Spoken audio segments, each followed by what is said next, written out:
Buenas noches. Esta noche continuamos con la serie El fruto del Espíritu Santo.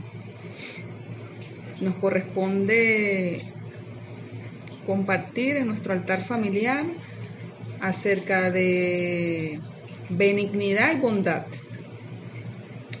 En Gálatas 5, 22 al 23 nos aparece el fruto del Espíritu Santo.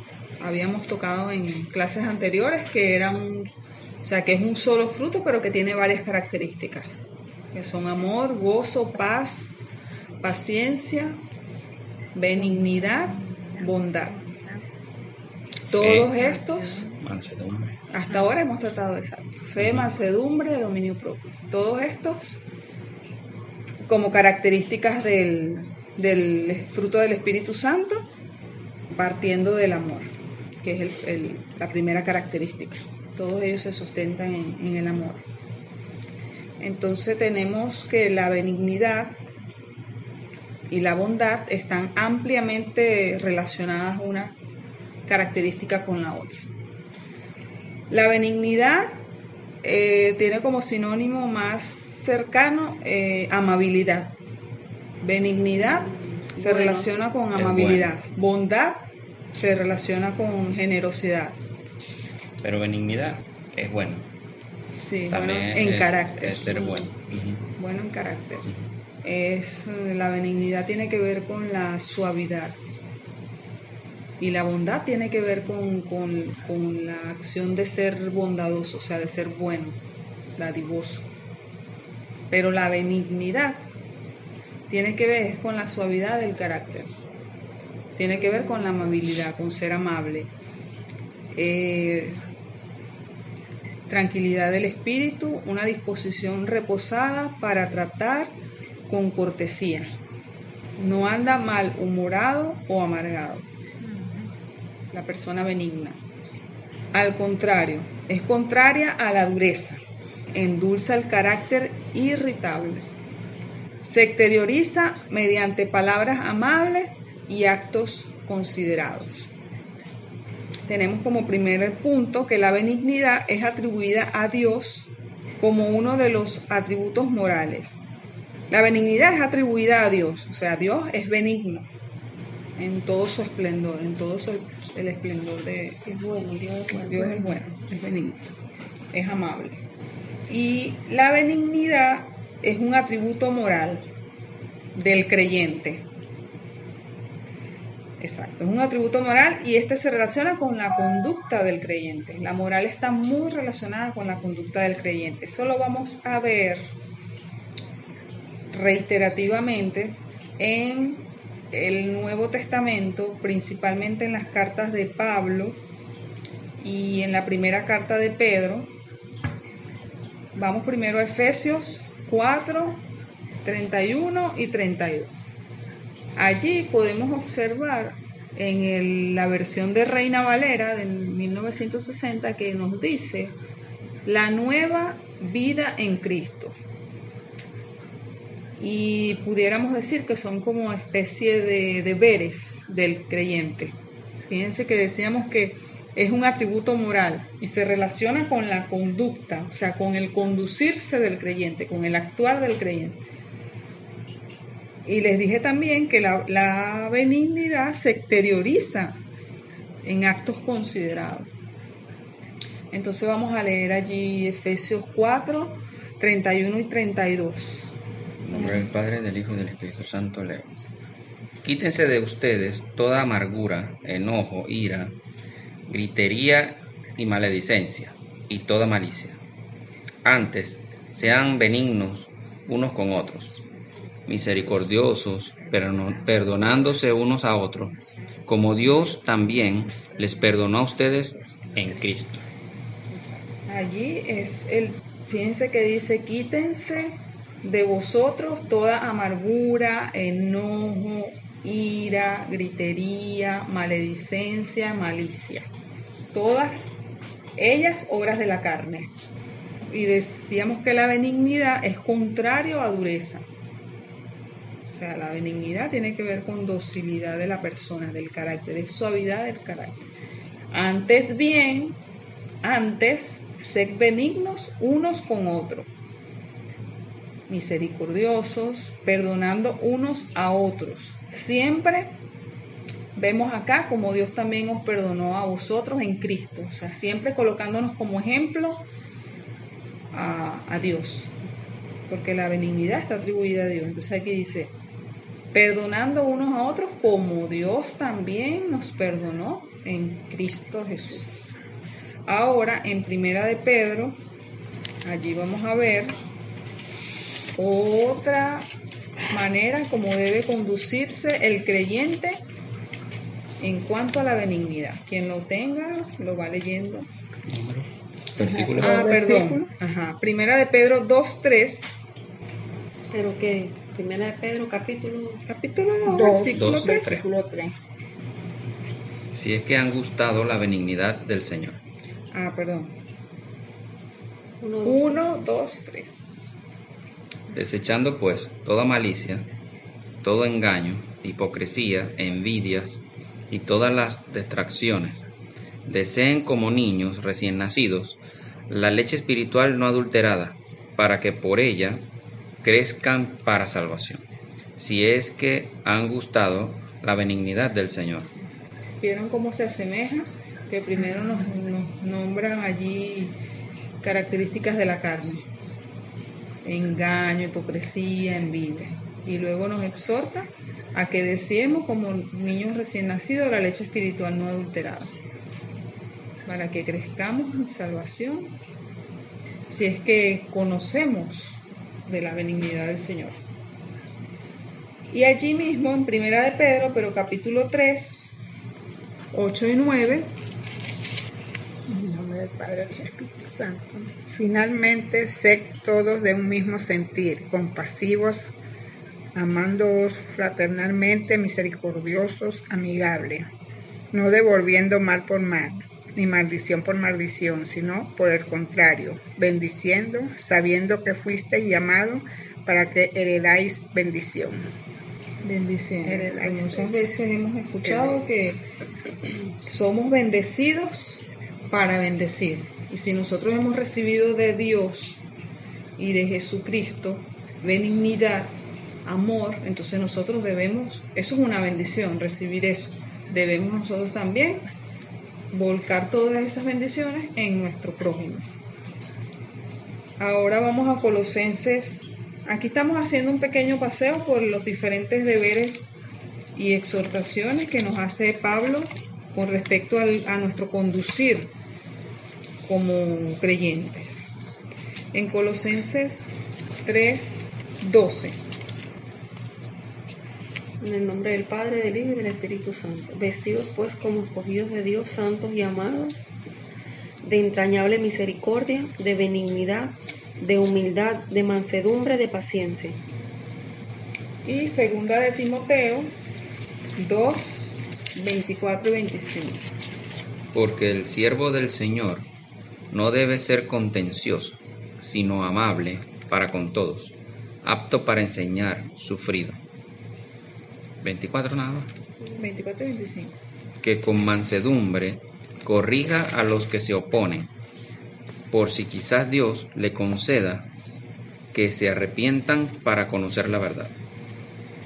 En estos versículos pudimos observar los diferentes deberes, o sea, cómo debemos conducirnos para con el prójimo en cuanto a benignidad, y escuchamos que se nombra también la mansedumbre, se nombra amor, o sea, todos esos están relacionados pues al fruto. Ahora, la benignidad se encuentra anclada a la sabiduría de lo alto. Santiago 3:17. Al igual que el fruto de la paciencia, bueno, no el fruto de la paciencia, porque es un solo fruto, el fruto del Espíritu Santo, la característica de paciencia, amor, todos estos son atributos que están anclados son atributos propios de Dios, pues, y solamente Él nos lo puede dar en la medida en que nosotros se lo pidamos. Entonces leemos en Santiago 3:17, ¿lo tienes? Pero la sabiduría que es de lo alto es primeramente pura, después pacífica, amable, benigna, llena de misericordia y de buenos frutos, sin incertidumbre ni hipocresía. Fíjense que dice pura, pacífica, amable. Decíamos que un sinónimo de benignidad es amabilidad. Entonces, se encuentra anclada a la sabiduría de lo alto, o sea, viene directamente del Señor, es un atributo de Dios que baja a nosotros por medio del fruto del Espíritu Santo. Ahora bien, la benignidad se exterioriza mediante palabras amables y actos considerados. No solamente palabras, porque hay gente que por la boca muy dulce, pero sus actos dicen todo lo contrario. Entonces, palabras amables y actos considerados, es una llave. Tienen que ir uno anclado al otro. Allí vamos a ubicar Proverbios 16 y Primera de Tesalonicenses 2:7. ¿16 qué? Proverbios 16, 23, 24. Y Primera de Tesalonicenses 2:7.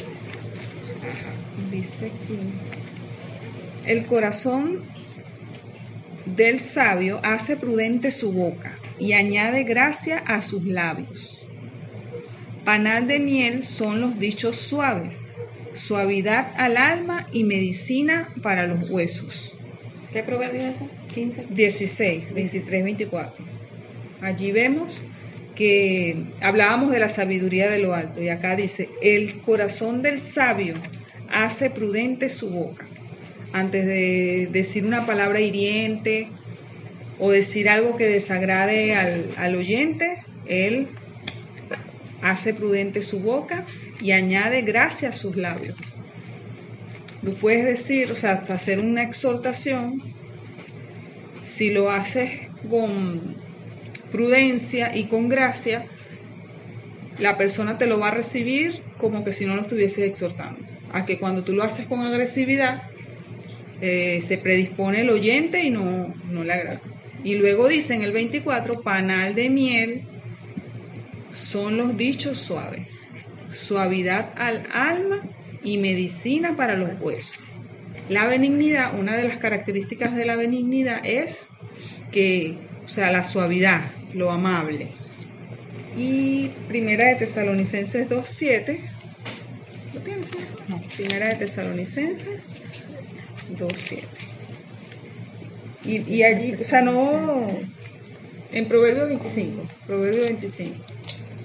Ahora, o sea, para que lo tengas allí marcadito. Tesalonicense va después de quién? Tesalonicenses va después de Colosenses. Bueno, pero tenía Filipenses, Colosenses y Tesalonicenses. Antes de Timoteo. Un librito antiguo. Entonces, la benignidad se exterioriza mediante palabras amables y actos considerados. Ya leímos Proverbios 16, 23, 24, lo que representa la suavidad de labios. Ahora tenemos Primera de Tesalonicenses 2:7. Antes fuimos tiernos entre vosotros, como la nodriza que cuida con ternura a sus propios hijos. Y el 8. Tan grande es vuestro afecto por vosotros, que hubiéramos querido entregarnos no solo al Evangelio de Dios, sino también nuestras propias vidas, porque habéis llegado a serlos muy queridos. Y Proverbios 25:15. 25:15. Con larga paciencia se aplaca el príncipe, y la lengua blanda quebranta los huesos. Imagínense. Primera de Tesalonicenses 2:7, donde Pablo le está diciendo que no solamente con el Evangelio, o sea, con la palabra, sino en actos, porque dice actos considerados. Tan grande es nuestro afecto por vosotros, que hubiéramos querido entregar no solo el Evangelio de Dios, o sea, la palabra, sino también nuestras propias vidas, porque habéis llegado a sernos muy queridos. Imagínense el amor de Pablo por los tesalonicenses, que él les manifiesta a través de esa carta lo que hubiese querido hacer por él. Y en el 6 donde nos dice: antes fuimos tiernos entre vosotros, como la nodriza que cuida con ternura a sus propios hijos. Otra característica de la benignidad es ternura. O sea, una nodriza que cuida con ternura a sus propios hijos. Entonces... Pero es que Pablo practica esa ternura es gracias al fruto del Espíritu. O sea, porque él viene siendo como un reflejo de lo que era Cristo, porque Cristo fue así con sus discípulos y con el que se acercó a que lo cuidase. Exactamente. Cultivamos la benignidad porque Dios es amable. A propósito de eso que estás diciendo, el próximo punto dice: cultivamos la benignidad porque Dios es amable y estamos hechos a la imagen de Dios. Génesis 1:27. Podemos ver allí. Sí, lo que pasa es que es una característica del Dios mismo. El Espíritu Santo es quien, como yo escribí en estos días en una nota, el Espíritu Santo es la forma de cómo Dios hace presencia aquí en la tierra. Es como Él es omnipresente por medio del Espíritu Santo. Puede estar en varios sitios a la vez. Entonces es por eso que podemos ver, o sea, porque el Espíritu Santo es como decir parte de la esencia de Dios también, del Dios el Padre. Por eso es que Cristo, lleno del Espíritu Santo, manifestaba esos atributos del fruto del Padre a través de Él hacia nosotros. Lo mismo reflejó Pablo, y así va reflejando todo aquel que está lleno del Espíritu Santo, porque se llena de una parte de Dios. O sea, nosotros nos llenamos con una micropartícula de lo grande y majestuoso que es Dios por medio del Espíritu Santo. O sea, Dios nos permite sentir lo que Él siente, ver lo que Él ve, oír lo que Él oye por medio del Espíritu Santo aquí en la tierra. Él nos permite palpar eso, ser semejantes a Él, más aún. Exacto. A través de su Espíritu. Sí. Nosotros podemos manifestar allí, ve que a veces, no nada más esta parte, a veces a uno le afecta cuando uno tiene esa intimidad o está lleno del Espíritu Santo, del celo de Dios, del celo por las cosas del Señor.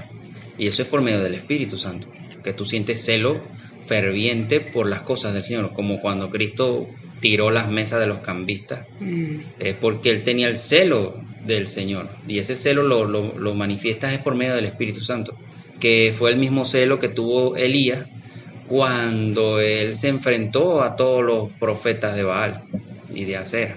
O sea, es esa parte de Dios, esa semillita de Dios dentro de ti que...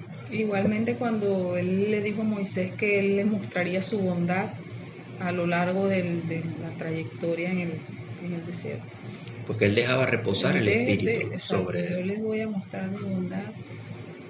Bueno, sí, por eso decía al principio que la benignidad es atribuida a Dios. O sea, es un atributo propio de Dios. Igual que la misericordia. Y es un regalo la paciencia del Señor para nosotros. O sea, es un maravilloso regalo. Por eso David decía en su salmo: no apartes de mí tu espíritu. Porque imagínate, con el Espíritu de Dios él sentía paz, gozo, benignidad, tenía sabiduría. Cuando Moisés también le decía: si tú no vas conmigo, yo no. Eso es. Eso también se refería a la presencia del Señor. A la presencia. Sí. Lo que pasa es que en ese representa la presencia del sí. Todo lo que pero ahí era literal, pues. Cuando él dijo eso era literal, pues. Era la presencia misma del Señor, que es cuando él se manifiesta en la columna de humo y de fuego. Exacto, entonces debemos cultivar la benignidad porque Dios es amable y estamos hechos a imagen de Él. Que Dios es amable. O sea, Dios es amable, es benigno, pues, y nosotros somos hechos a imagen y semejanza de Dios. Entonces, debemos ser practicantes de la benignidad, tanto en palabra como en actos considerados, como lo vimos anteriormente. Ahí volvemos a lo que leímos hace un momento en Efesios 4:32, que dice: antes sed benignos unos con otros, misericordiosos, perdonando unos a otros, como Dios también nos perdona a nosotros por medio de Cristo Jesús. Entonces, vemos en la Biblia, hay muchísimos ejemplos de practicantes de la benignidad. Pero aquí yo traigo en especial, primero, Jesucristo, Dios. Después de Dios, Jesús es nuestro más grande ejemplo de la benignidad, pues. Ahí lo vemos, lo podemos ubicar en Lucas 9, ejemplo de esta benignidad, y en Mateo 11. Lucas 9. Hay muchos, desde que Jesucristo inició su ministerio. Podemos ver en Mateo 9. ¿Y Lucas? No, ya va. Mateos 11:29 y Lucas 9:10. ¿Tienes Lucas? Sí. Ajá. Vueltos los apóstoles, le contaron todo lo que habían hecho, y tomándolos, se retiró aparte, a un lugar desierto de la ciudad llamada Betsaida. Y cuando la gente lo supo, le siguió, y él les recibió y les hablaba del reino de Dios, y sanaba a los que necesitaban ser curados. Allí vemos el siguiente ejemplo de Jesús. Ha tomado, o sea, no sé, me imagino que habían tenido un día bastante largo de trabajo. Él envió a sus apóstoles a hacer actividades, regresaron, le contaron, y él tomándolos se apartaron, o sea, se retiró, como me imagino, como ya quería tener un momento de intimidad con ellos. Era como para, ¿cómo te fue? Ajá, exacto. Cuéntame su Y experiencia. allí la gente supo que él estaba allí, que se había retirado, y lo abordaron, pues, le siguió. Y no estamos hablando de 3, 4 personas, sino un grupo de personas bastante numeroso. Y con todo y eso, a lo mejor no era el momento más indicado para él atenderlo, pero igual, él los recibió y les hablaba del reino de Dios y sanaba a los que necesitaban ser curados. Oye, eso qué difícil es conseguirse ahorita una persona que haga eso, porque es como que se establecen horarios de trabajo. Ya después de cierta hora o cierta actividad, ya yo cumplí por hoy. Es como que un médico ponga horario de trabajo y no lo llaman en la madrugada, no, pues estoy durmiendo. Y fíjate lo que dice después en el 12. Pero el día comenzaba a declinar, y acercándose los 12 le dijeron: despide a la gente para que vayan a las aldeas y campos alrededor y se alojen y encuentren alimento, porque aquí estamos en lugar desierto. Ahí está la confirmación de lo que... O sea, ya estaba empezando a caer la noche. Y los apóstoles, o sea, lo que pasa es que ellos no eran apóstoles. Ellos eran escogidos, pero no eran apóstoles. Los apóstoles. Claro, pero ya, porque ese escrito fue mucho después, ya ellos estaban era para identificarlos, pero ellos como tal allí, ellos eran escogidos. Pero para ese entonces, ellos todavía no eran apóstoles, no estaban llenos del Espíritu Santo, no habían recibido poder, no habían recibido el Espíritu, el bautismo del Espíritu. Por eso es que a ellos les costaba eso, maestro, y ellos lo que querían era compartir esa euforia al maestro y quita esa gente de aquí, yo lo que quiero es estar solo contigo. Como cuando el enamorado, como cuando el enamorado quiere andar solo con la novia y tiene esa parranda de gente ahí al lado. Cuando uno llega a la casa, o sea, después así como él aquí, de un día de trabajo y broma, uno llega a la casa y, mira, fulanito te llama, vaya abajo está fulanito, te busca, no sé, no sé. Bueno. Pero esa es una vez, o sea, pues, ¿cómo ponen en práctica allí, o sea, el poner en práctica el aplicar la benignidad? Por eso es que nuestro máximo ejemplo de benignidad es Jesús.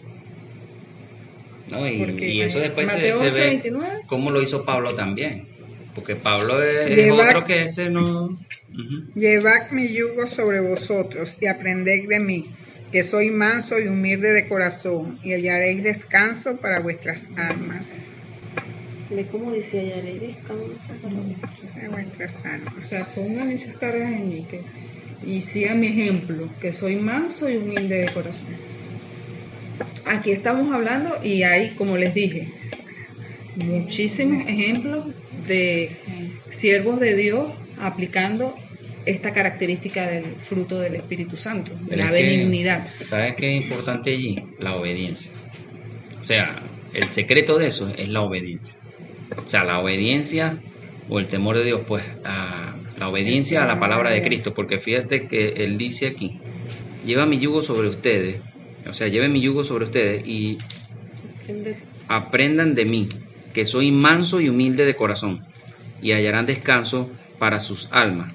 Pero Él dice, aprendan de mí.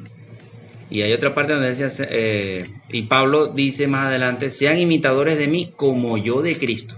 O sea, su estandarte no varió ni a la derecha ni a la izquierda, siempre fue Cristo. Y por eso es que él se fajaba y no le importaba, como cuando se durmió el niñito que cayó del aposento alto de un tercer piso, porque él decía, él tenía que irse al otro día de viaje, pero él quería seguirle dando enseñanza y su palabra fue, su disertación fue larga, se extendió ahí era toda la noche. Y ya el niñito era rendido del sueño y ¡wing! Se fue para atrás. Y ve que con todo y eso él salió corriendo y le dijo, no teman, creo que fue que él no está muerto. No está muerto. Y ahí mismo le oró, le oró al Padre y tal, y lo levantó. Y eso también es un gesto de benignidad. Sí. Un acto considerado de benignidad. Ahora bien, vemos a Jesús y a Pablo, con eso que acabas de decir, como ejemplos altos de benignidad. Pero acá en Hechos 27, 3 y 28, 1 y 2. ¿Ese es? Hechos. Aquí vemos cuando Pablo, en el contexto, cuando Pablo es enviado a Roma, cuando se decidió que habíamos de navegar para Italia, entregaron a Pablo y a algunos otros presos a un centurión llamado Julio, de la compañía Augusta. Pero allí vamos a leer 27:3 como ejemplo de benignidad.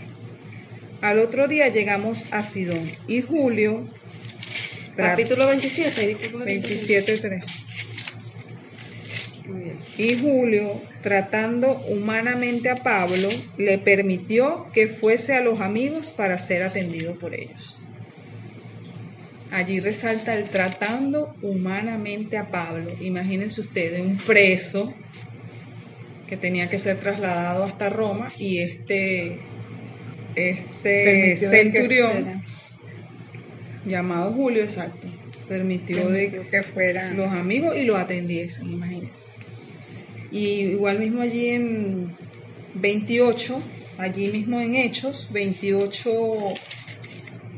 1 y 2, cuando Pablo está en la isla de Malta, después del naufragio, este naufragio famoso donde perdieron todo material. Estando ya salvos, supimos que la isla se llamaba Malta, y los naturales nos trataron con no poca humanidad, porque encendiendo un fuego nos recibieron a todos a causa de la lluvia que caía y del frío. O sea, un momento tan apremiante como ese, los nativos de allí, sin conocerte, fueron, y dicen, no poca humanidad, o sea, que fue mucha humanidad. Y es en esos momentos donde nosotros como creyentes debemos mostrar, bueno, ellos eran nativos de allí, o sea, si son personas que humanamente, o sea, cuanto más gentiles, nosotros que tenemos el fruto del Espíritu Santo. Sin embargo, eso fue un acto de bondad. Uh-huh. Pero Dios dijo en sus promesas que Él insertaría en los corazones y establecería en las mentes su palabra y su ley, y que nadie enseñaría a otros, sino que todos conocerían al Señor. Ahí donde es parte de eso. O sea, y como dice Santiago, que no nos equivoquemos, que toda buena dádiva y todo don perfecto proviene de lo alto, o sea, es de Dios. Uh-huh. Y la bondad es un don de bien, puede ser un bienhechor, y eso viene del Señor, que lo pone en las personas. Con respecto a la bondad, tengo por aquí que tiene como sinónimo generosidad, que fue el acto mostrado por estas personas, tanto por Julio como por las personas de la isla Malta, que dice con no poca humanidad. Entonces dice generosidad, bondad. O sea, da sin escatimar, sin estar viendo si me lo van a devolver, sino da sin esperar a cambio. Se asocia con la justicia y la verdad. La bondad. Bondad.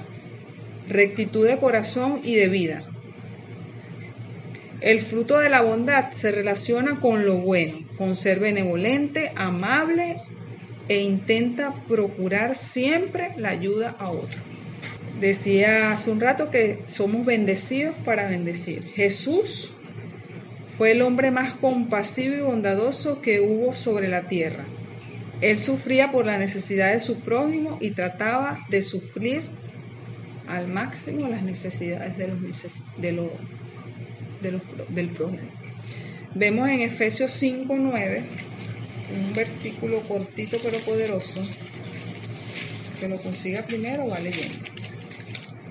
Porque el fruto del Espíritu es en toda bondad, justicia y verdad. Bondad, justicia y verdad. El fruto del Espíritu. Poderoso. Ahora bien, beneficios de mostrar benignidad. La Biblia dice en Proverbios 11:17 que el principal beneficiado al mostrar benignidad somos nosotros mismos. A su alma hace bien el hombre misericordioso, mas el cruel se atormenta a sí mismo. Las personas consideradas y amables se benefician a sí mismos primeramente. A su alma, dice, hace bien el hombre misericordioso, mas el cruel se atormenta a sí mismo. Benignidad también es semejante a misericordia. Y lo contrario que decíamos que es dureza, que es la otra parte que dice, más el hombre cruel. Dureza, se atormenta, crueldad, se atormenta a sí mismo. Como un segundo beneficio tenemos, la gente se siente atraída hacia ellos, o sea, hacia las personas benignas, y tiende a imitarlos. O sea, que es inspirador una persona que es benigna, que muestra benignidad. Por lo general, otro beneficio, esta clase de personas hacen amigos con facilidad. Cuando se es benigno, las congregaciones crecen en sentido espiritual, ya que se muestra empatía y se esfuerzan por ayudarse entre sí, en vez de andar chismeando y recurrir al sarcasmo o crítica hostil. Cuando en una congregación hay amabilidad, bondad, benignidad, esa congregación está la presencia del Espíritu Santo. Es buena. Claro, esa congregación tiende a crecer espiritualmente. Y sin hacer cosas Para atraer personas. Exacto, y cosas relevantes que, o sea, es algo tan sencillo. La bondad, la benignidad, es algo tan simple o sencillo, y cómo atrae, es un imán. Otro beneficio es que al hacer cosas buenas y ser amables con los demás, reflejamos el cariño y la generosidad de Dios. Efesios 5, 1 y 2 nos dice, sed pues imitadores de Dios, como hijos amados, y andad en amor, como también Cristo nos amó y se entregó a sí mismo por nosotros. Ese es un gran beneficio. ¿Eso es qué? 5, 1 y 2. Cuando hacemos cosas buenas y ser amables con los demás, reflejamos el cariño y la generosidad de Dios. Tito 3, 2, 3. Para leer este último beneficio, respaldarlo 3, aquí. 2, 3. Ajá. Que a nadie difamen, que no sean pendencieros, sino amables, mostrando toda mansedumbre para con todos los hombres. Porque nosotros también éramos en otro tiempo insensatos, rebeldes, extraviados, esclavos de concupiscencia y deleites diversos, viviendo en malicia y envidia, aborrecibles, y aborreciéndonos unos a otros. Como finalizar esta lista de beneficios, dice que la benignidad es prueba de que el poder de Dios nos ha transformado. Fíjate que ahí dice, como antes éramos. Ve lo que dice el 4, pero cuando se manifestó la bondad de Dios, nuestro Salvador, y su amor para con los hombres, nos salvó no por obras de justicia que nosotros hubiéramos hecho, sino por su misericordia, por el lavamiento de la regeneración y por la renovación del Espíritu Santo. Cuando se manifestó la bondad de Dios, nuestro Salvador. Exacto. Porque fíjate que el beneficio anterior dice que reflejamos la generosidad de Dios, que es cuando Pablo nos dice en Efesios 5, 1 y 2, sed imitadores de Dios como hijos amados y andad en amor. Entonces allí complementa, porque es cuando manifestamos benignidad para con nuestro prójimo, o sea, es una prueba palpable de que el poder de Dios nos ha transformado. Mira, hace unos cuantos meses atrás veía en el canal cristiano, en uno de los programas, un cristiano que a él le gusta, él prácticamente vive en Israel, y él vive dando, creo que se llama noticiero, es algo como una especie de un noticiero. A él le gusta dar mucha información, pero referente a lo que es el Israel, hace historias de antes con lo de ahora, pero mucho refleja la parte que hay de guerra allá. Y él hacía un noticiero porque en ese tiempo habían batallas de los grupos rebeldes contra Israel, y en esa zona por lo menos los pastores y la gente no podía estar normalmente ahí porque ellos lo atacaban a distancia con misiles, pero que eso era en la frontera, y siempre habían heridos, muertos y broma. Entonces creo que era en la Franja de Gaza, y entonces la cuestión era que ya se había puesto fuerte eso allí, y habían habido mucha mortandad de israelitas, y eran gente inocente porque ellos atacaban, eran a campesinos y gente de ahí, pues, de la población. Y él decía que él entrevistaba gente israelita, gente gubernamentales, pues, porque él va como en son de periodista, y le decía creo que era un ministro, era alguien importante de allá, relevante de ahí de Israel, del gabinete de Israel, y él le decía que a él le sorprendía cómo son los cristianos, porque allá a Israel llegó una turda o sea, un conglomerado de cristianos, médicos y voluntarios, que llegaron allá a prestar servicios médicos a los que habían sido heridos por las bombas, por los ataques, por los disparos.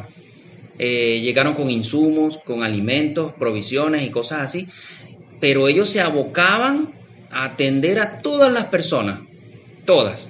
Y es que había sido un montón de gente porque, o sea, los ataques de bombardeo, eso no están midiendo cuánto es, sino lo que está al radio de la...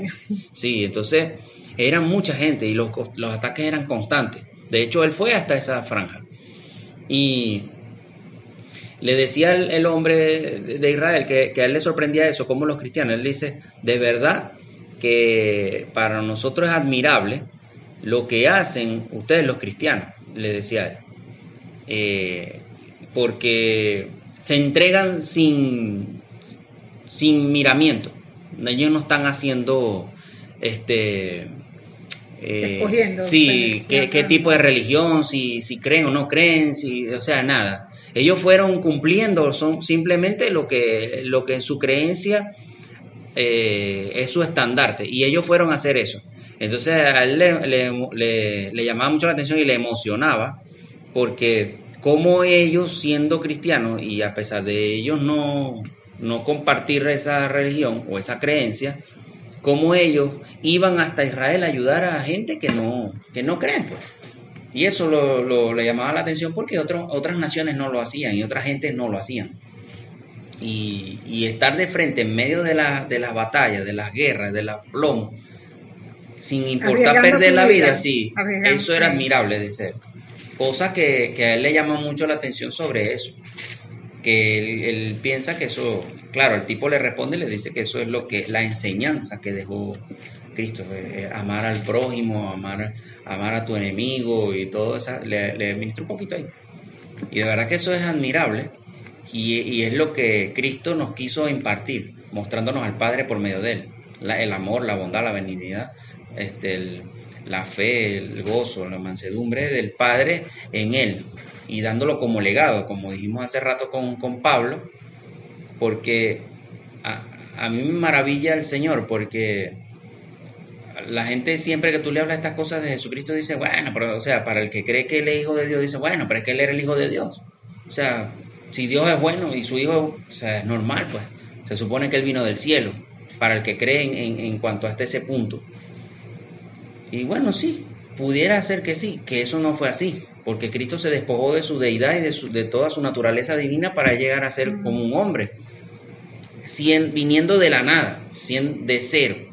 Solo la ventaja que él tuvo con respecto a nosotros es que él no nació de un ADN pecaminoso, pero del resto era un ser humano con todos los padecimientos de un ser humano, de la adolescencia, de la pubertad, de la gripe de medianoche, de la fiebre, de trabajar, el cansancio, el sudor, el calor, la sed, el no tener en ocasiones para comer, porque ellos vivían en un sitio muy pobre, ellos no eran pudientes, Dios lo envió de esa forma y él aceptó. Y él vino como hombre, pero no argumentándole esto a una persona que es incrédula. Tú le puedes decir también, bueno, está bien, vamos a apartar a Jesús. Pero ¿y Pablo? Que Pablo sí hizo violencia antes, mató gente, humilló, hizo blasfemar, él blasfemó. O sea, tantas cosas malas y perversas que hizo Pablo antes de ser convertido y siendo un religioso creyente del Dios Todopoderoso. Hizo todas estas cosas malas. Y cómo Dios lo transformó, que era lo que leíamos en ese rato, que hay una transformación, ¿no?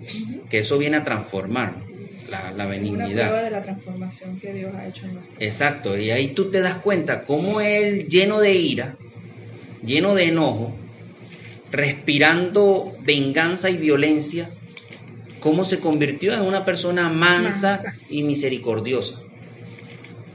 Que a él no le importaba quitarse el pan de la boca para dárselo a otro o pasar todo el día sin comer con tal de él llevar la palabra y de hacer lo que tenía que hacer, pues, de cumplir la obra.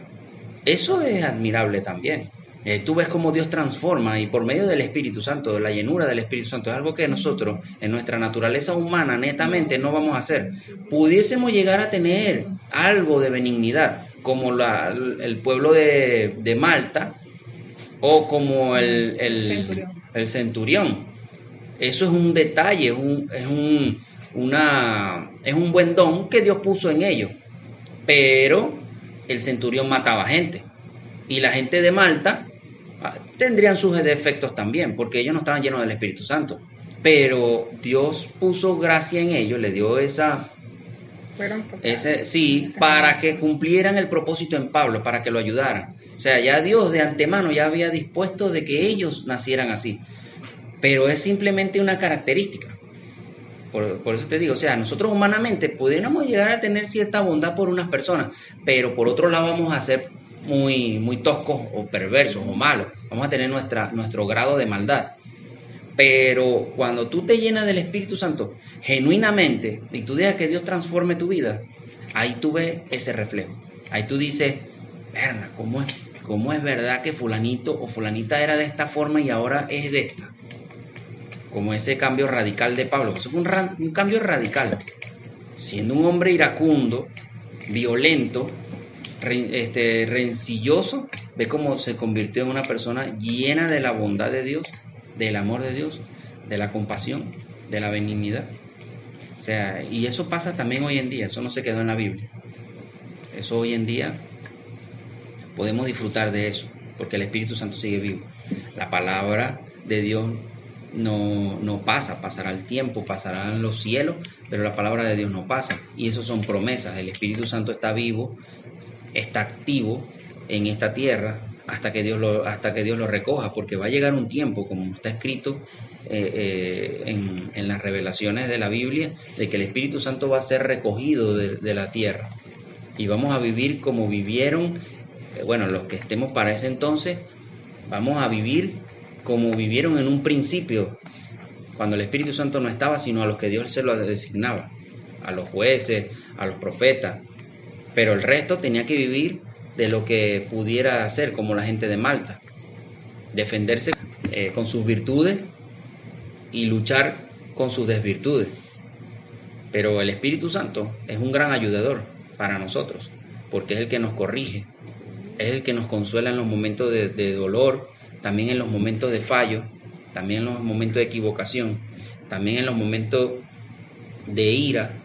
Él nos consuela en ese momento, porque a veces puede ser que la ira venga por un dolor que a ti te causaron y tú quieras actuar en venganza.